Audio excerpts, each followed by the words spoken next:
നിങ്ങൾ ഒരു കട്ട മാർവൽ ഫാൻ ആണോ? മാർവലിന്റെ എല്ലാ മൂവീസും വിടാതെ കാണുന്നവരാണോ?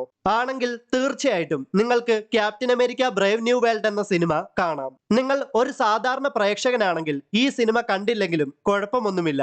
ഹൾക്കിന് കിട്ടേണ്ട സിനിമയില് ക്യാപ്റ്റൻ അമേരിക്ക നായകനായാൽ എങ്ങനെയിരിക്കും? അമ്മാതിരി ഒരു ഐറ്റമാണ് മാർവൽ സ്റ്റുഡിയോസ് ഉണ്ടാക്കി വെച്ചിരിക്കുന്നത്. പടം ഓക്കെ ആണ്, എന്നാൽ പടം അത്ര വലിയ സംഭവമല്ല. ഈ സിനിമയുടെ ഏറ്റവും വലിയ ഹൈലൈറ്റ് റെഡ് ഹൾക്ക് ആണ്. ഒരുവിധം എല്ലാവരും, ഞാൻ പോലും റെഡ് ഹൾക്കിനെ കാണാൻ വേണ്ടി തന്നെയാണ് പോയത്. റെഡ് ഹൾക്കിന്റെ സീൻ മൊത്തം അടിപൊളിയായിരുന്നു. റെഡ് ഹൾക്കും സാം വിൽസൺ അഥവാ ക്യാപ്റ്റൻ അമേരിക്കയും തമ്മിലുള്ള ഫൈറ്റ് തരക്കേടില്ലായിരുന്നു. എന്നാൽ അവരുടെ ഫൈറ്റിന്റെ സമയത്തും ഞാൻ ബ്രൂസ് ബാനർ അഥവാ ഹൾക്കിനെ പ്രതീക്ഷിച്ചിരുന്നു. അവിടെ ഹൾക്ക് പോയിട്ട് ഷീ ഹൾക്കിനെ പോലും ഞാൻ കണ്ടില്ല. പിന്നെ 2 കാമിയോ റോൾസ് ഉണ്ട്, അതും വലിയ ഇമ്പാക്ട് ഉണ്ടാക്കുന്നതൊന്നുമല്ല. എല്ലാവരും കാത്തിരുന്ന റെഡ് ഹൾക്കിനെ പോലും നല്ലവണ്ണം ഉപയോഗിക്കാൻ മാർവലിന് സാധിച്ചിട്ടില്ല. സാം വിൽസന്റെ ക്യാപ്റ്റൻ അമേരിക്ക ഒരിക്കലും സ്റ്റീവ് റോജേഴ്സിന്റെ ക്യാപ്റ്റൻ അമേരിക്കയോളം എത്തുകയില്ല എന്ന് വീണ്ടും വീണ്ടും തെളിയിക്കുകയാണ് മാർവല്. ഇപ്പോഴും ഫാൽക്കണ് ഒരു അപ്ഗ്രേഡഡ് സ്യൂട്ട് കിട്ടിയ പോലെ മാത്രമേ സാം വിൽസനെ കാണുമ്പോൾ എനിക്ക് തോന്നുന്നുള്ളൂ. ഒന്നാമത്, സാം വിൽസൺ ഒരു സൂപ്പർ സോൾജർ അല്ല. അദ്ദേഹം ഏറ്റവും കൂടുതൽ ആശ്രയിക്കുന്നത് റെഡ് വിങ്ങിനെയും വൈബ്രേനിയ ഷീൽഡിനെയും വക്കാണ്ടൻ ടെക്നോളജിയും ഒക്കെയാണ്. ഈ കാര്യങ്ങളൊക്കെ ഉള്ളതുകൊണ്ടാണ് ഒരു പരിധിവരെ റെഡ് ഹൾക്കിനോട് പിടിച്ചു നിൽക്കാൻ ക്യാപ്റ്റൻ അമേരിക്കയ്ക്ക് സാധിക്കുന്നതും. വില്യം ഹർട്ട് എന്ന ആക്ടർ ആയിരുന്നു ദ ഇൻക്രെഡിബിൾ ഹൾക്ക് തൊട്ട് അവഞ്ചേഴ്സ് എൻഡ് ഗെയിം വരെ താഡിയസ് തണ്ടർബോൾട്ട് റോസ് ആയിട്ട് വേഷമിട്ടത്.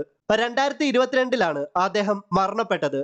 ക്യാപ്റ്റൻ അമേരിക്ക ബ്രേവ് ന്യൂ വേൾഡില് തണ്ടർബോൾട്ട് റോസ് ആയിട്ട് വേഷമിട്ടത് ഹാരിസൺ ഫോർഡ് ആണ്. വില്യം ഹർട്ട് എന്ന ആക്ടർ ചെയ്തു വെച്ചേക്കുന്ന തണ്ടർബോൾട്ട് റോസിന്റെ അത്ര ഇമ്പാക്ട് ഉണ്ടാക്കാൻ ഹാരിസൺ ഫോർഡിന് സാധിക്കുന്നില്ല.